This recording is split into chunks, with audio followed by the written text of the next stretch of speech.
니혼데노暮らし 甘く見ちゃダメ. 여러분 안녕하세요, 혁기입니다.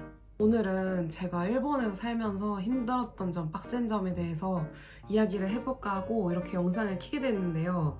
왜 갑자기 그런 주제가 됐냐, 그 이유가 뭐냐면 제가 얼마 전에 확정신고랑 재료카드 갱신을 했거든요. 일본 사는 게 진짜 쉽지가 않다는 거 다시금 느껴서 그런 거를 좀 영상으로 남겨보면 어떨까 싶어서 이렇게 영상을 찍어봤고요. 일본에서 산 게 한 9년 정도 되니까 지금까지 일본에서 살았던 점에 좀 힘들었던 점이나 이런 거를 말씀을 드리고자 하니까 영상 마지막까지 봐주시기 바랍니다. 早速 始めていきたいと思います. 먼저 첫 번째는 일본은 서류의 나라라는 게 굉장히 불편해요. 뭘 만들어도 서류를 작성하고 우편으로 보내야 되는 점인데, 예를 들어서 마이넘버 카드라고 우리나라로 치면 주민등록증 같은 게 있어요. 그거 신청을 해야 되려면 엽서가 와요. 마이넘버 카드를 만들어라 라는 그런 엽서가 오는데, 그 엽서를 이렇게 가지고 와가지고 구약소, 우리나라로 치면은 약간 동사무소, 동사무소도 옛날 말 같긴 한데 가서 마이너버 카드를 신청하러 왔다고 하면은 서류를 작성을 하고 이제 내면은 돼요. 근데 이게 3개월이 걸려요. 이 뭔 개소리야! 나올 때까지 3개월이 걸리고, 그러니까 보통 우리나라 같은 경우에는 신청하면 바로 그 다음날에 만들어주는 거, 당일날에 만들어주는 경우가 많은데 일본은 거의 한 달에서 3개월 정도 걸릴 때도 많고, 신용카드 만드는 것도 카드 나오는 데만 한 1, 2주는 걸리는 것 같고, 증권 계좌라든가 이런 거 투자를 목적으로 하는 그런 거를 신청을 할 때도 일본인 같은 경우에는 온라인으로 스마트폰으로 신청이 가능한데 외국인은 그게 안 된다는 거예요. 그래서 신청을 하면은 진짜 두툼한 서류가 막 이만큼 와요. 내가 그걸 다 일일이 써서 다시 그 첨부된 봉투에다 넣어가지고 그 우편함에다가 넣어야 되는 거예요. 진짜 우편함 볼 일이 거의 없는데 한국에서는, 일본은 진짜 한 1100m 거리당 우편함이 보일 정도로 우편함이 진짜 많습니다. 근데 그거 외에도 제가 회사 생활 하잖아요. 회사 생활에서도 서류를 보낼 일이 진짜 많아요. 그 종이가 아까울 정도로 좀 그런 게 좀 개선됐으면 좋겠어요. 그 다음으로 일본 살면서 불편한 점은 돈 모으기가 정말 쉽지가 않습니다. 세금을 진짜 많이 떼가요. 제가 전에 월급 공개를 하는 영상을 이렇게 올렸던 적이 있었는데 5, 60만 정도 떼었었는데 1년 차에는 5, 6년 차 되니까 100만 원 이상을 떼가더라고요.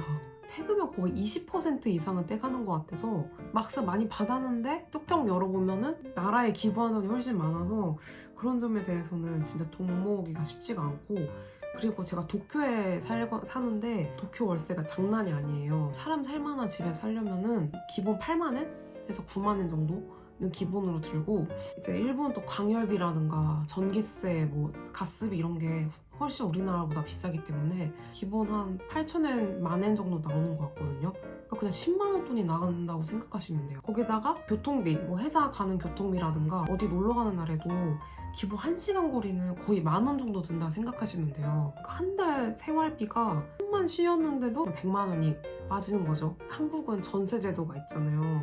보증금을 구하는 게 좀 어려울 수도 있긴 한데, 대신 이제 보증금만 있으면은 내가 돈을 모을 수 있으니까 그런 거는 되게 좋더라고요. 그래서 일본은 전세 제도가 없기 때문에 그냥 월세로 그냥 돈이 계속 나갈 수밖에 없죠. 어느 나라가 됐든 집주인이 짱인 것 같아요.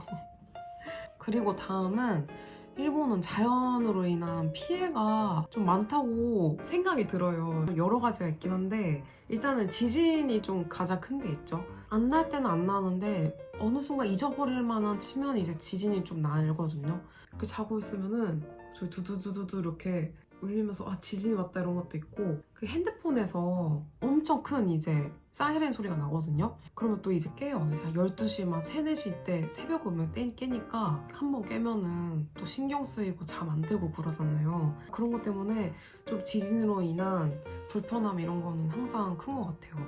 그리고 일본에 사신 분들은 웬만해서는 다 보살 굿즈를 해가지고 큰일이 났을 때를 대비해서 비상식량이라든가 물이라든가 그런 굿즈 같은 거를 이제 구비하는 가정들이 굉장히 많은데, 그런 부분에 있어서는 제가 다른 영상을 한번 찍어볼까 생각을 하고 있습니다. 일본은 언제 올지 모른다는 생각으로 항상 긴장을 해야 된다는 게 조금은 걱정이 되는 부분도 있는 것 같아요. 그리고 일본은 바람이 진짜 세요. 제가 평생 한국에서 수도권 쪽에 살아가지고 바람이 강한 지역에서 살아본 적이 없어서 얼마나 일본의 바람이 센 건지 모르겠는데 저는 일본에 왔을 때 진짜 바람에 날아가는 줄 알았어요.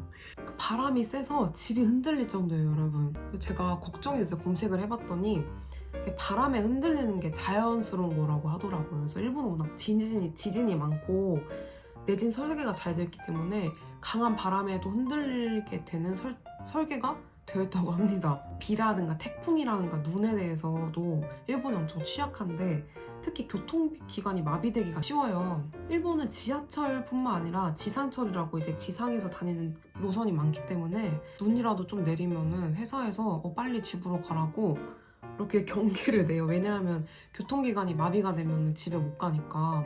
좀 개복신가? 약간 이런 생각이 들 때도 있고. 그 다음에는 화분증이 장난이 아니에요. 일본은 가훈쇼라고 해가지고 꽃가루 알레르기라고 하는데 여러 가지가 있어. 뭐 스기라든가 히노키라든가 약간 그런 나무를 전쟁 후에 이제 목조라든가 그런 걸 많이 생산하기 위해서 심었다고 하는데 요즘에는 이제 목조 건물이 아니라 콘크리트로 지어지는 집이 많아서 그걸 다 자르기에는 다 자원 낭비이고 매년 이 시기 3월이나 5월까지는 진짜 고통받는 일본인들 뿐만 아니라 외국인들도 진짜 많거든요. 제 주위에 보면 한 5년차쯤에 이제 발현이 된다고 하더라고요. 근데 저도 한 5년차가 되니까 눈이 너무 가려가지고 제대로 이제 진찰을 받고 약을 먹기 시작했는데 먹는 약도 있고 약간 이렇게 뿌리는 약, 이제 눈에 엮는 약도 이렇게 있어서 이게 어떻게 하는 거냐면 코 스프레이거든요. 흔들어준 다음에 코에다가 대고 이렇게 한번 하는 거예요.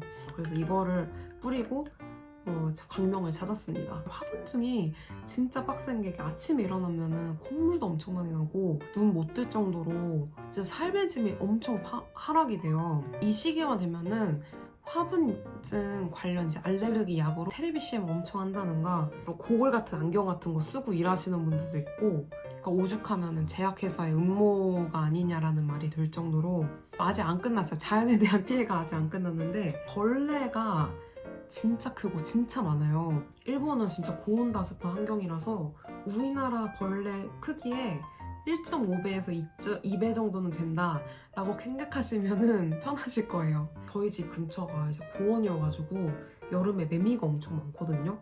그래서 매미가 여기에 붙어가지고 우는 거예요. 맴맴 이렇게 울면서 크기도 거의 참새만 해요, 진짜. 거의 7cm? 매미의 생태 아시나요? 그래서 매미가 이제 일주일 동안 막 울잖아요. 수컷 매미들은 다 죽는단 말이에요. 근데 이게 죽는 게 바로 횟가닥하고 죽는 게 아니라 날 힘이 없어서 부딪혀가지고 이렇게 죽는 거예요. 꼭 얘네들이 아파트의 그 복도에서 이렇게 떨어져 있어요. 근데 사람들이 지나가야 될 거 아니에요. 그래서 복도를 지나가면은 얘네들이 빈사 상태이지만은 어쨌든 도망을 쳐야 되잖아요. 천적이 오니까. 죽은 힘을 다해서 막 움직이는 거예요. 막 치익 이렇게 움직여요. 죽었다고 생각한 매미가 갑자기 움직이니까 엄청 놀라는 거예요. 그러니까 아침에 나갈 때나 일 끝나고 밤에 들어올 때 오늘은 매미 몇 마리가 우리 집 앞에 누워있을까, 우리 집 앞에 죽어있을까라는 거를 진짜 너무 무서워하면서 매일매일 집에 갔거든요. 그런 것 때문에 매년 스트레스 받아요. 매미뿐만 아니라 바퀴벌레도 엄청 커요. 여러분 이제 먹바퀴라는 거 아시나요? 이제 먹바퀴라고 이제 외부에서 사는 애들인데 태풍 이럴 때 집 안으로 들어오는 성질이 있어요. 한 2만화 5cm 정도 되는 애가 엄청 빠르게 돌아다니는데 날아다니는 것도 목격할 정도로 일본 진짜 벌레가 많고 벌레가 정말 싫다고 하시는 분들은 웬만해서 그 나무가 없는 그런 주택가로 가시길 바랍니다. 집 관련된 이야기인데 일본은 진짜 집이 추워요. 이중창이 별로 없어요. 바깥에서 부는 바람이라든가 그런 게 그냥 새어 들어올 때도 많고 또 일본은 온돌이 없거든요.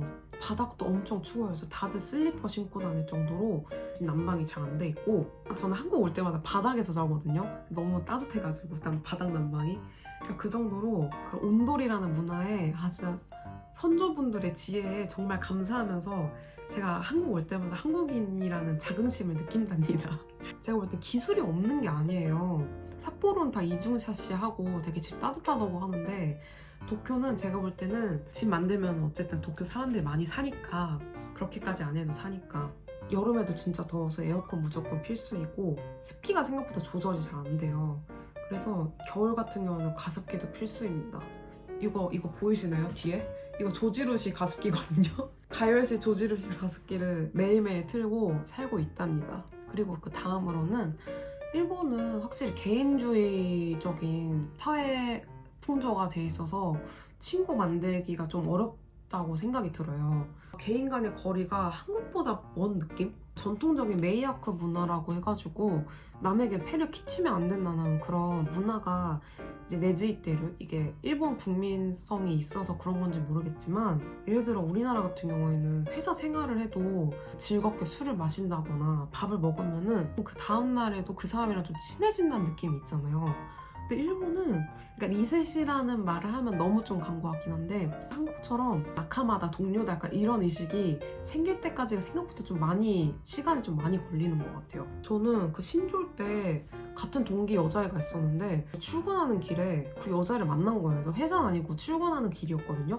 그래서 나니나이짱 하고 이렇게 인사를 했는데 걔가 이렇게 슉 이렇게 피하는 거예요. 제 인사를 이렇게 딱 무시하는 거예요.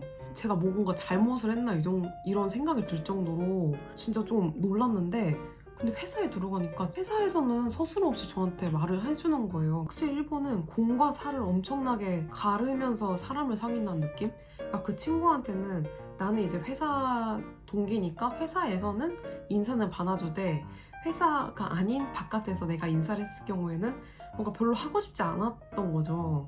그래서 저는 그게 솔직히 아직도 이해가 안 되거든요. 어쨌든 저는 인사는 기본, 예의의 기본이라고 생각하기 때문에 좀 그런 사고 가는 방식을 가진 게 확실히 우리나라보다는 일본이 좀 많은 것 같아요. 그런 일본의 특성을 파악하기도 쉽지도 않고 회사 생활을 하면은 여러분도 아시다시피 친구라는 걸 사귀기가 쉽지가 않잖아요.